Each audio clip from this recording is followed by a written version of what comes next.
காஞ்சிபுரம் தெற்கு மாவட்டம் சாலவாக்கம் ஒன்றிய திமுக சார்பில் தமிழ்நாடு முதலமைச்சர் மு.க.ஸ்டாலின் அவர்களின் பிறந்தநாள் நலத்திட்ட உதவிகள் வழங்கும் நிகழ்ச்சி மற்றும் நிதிநிலை அறிக்கை விளக்க பொதுக்கூட்டம் சாலவாக்கத்தில் நடைபெற்றது.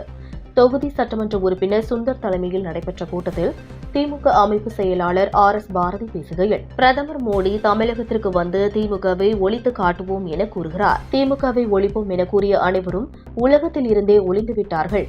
வரலாற்றை தெரிந்து கொள்ள வேண்டுமென்றால் மோடி புரிந்து கொள்ள வேண்டும். இந்திரா காந்திக்கு ஆபத்து வந்தபோது காப்பாற்றியது திமுக தான். ராஜாஜியை உதயசூரியன் சின்னத்தில் வாக்களிக்கும்படி பேச வைத்த கட்சி திமுக. திமுகவை பகைத்தவர்கள் யாரும் வாழ்ந்ததாக சரித்திரம் இல்லை. சட்டம் போட்டு திமுகவை அழிக்க வேண்டும் என நினைத்தார்கள்.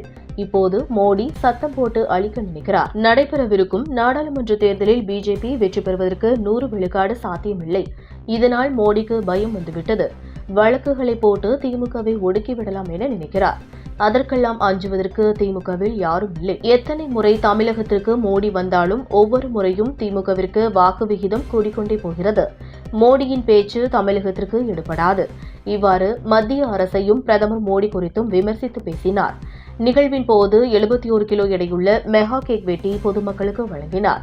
மேலும் 1500 பெண்களுக்கு புடவைகள் மற்றும் நலத்திட்ட உதவிகள் வழங்கப்பட்டன. நிகழ்ச்சியில் ஒன்றிய செயலாளர் குமார், ஊராட்சி மன்ற தலைவர் சத்யா சக்திவேல் மற்றும் சாலவாக்கம் ஒன்றிய கழக நிர்வாகிகள் என திரளானோர் பங்கேற்றனர்.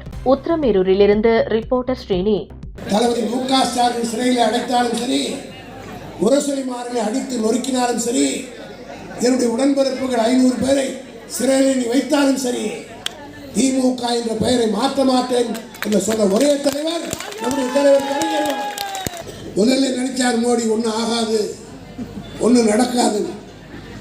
எந்த நேரத்தில் தளபதி மு.க.ஸ்டாலின் அறிவித்தாரோ அவருடைய சென்ற ஆண்டு பிறந்தநாள் விழாவில் தான் சொன்னார், யார் பிரதமராக வர வேண்டும் என்பது முக்கியமல்ல, யார் வரக்கூடாது என்பதுதான் முக்கியம். எம்ஜிஆர் கடைசியாக பேசியது திமுகவை தடை செய்வேன் என்று. இப்போ உங்களுக்கு கேடுகாலம் நெருங்கி போச்சு. இங்கே வந்து திமுக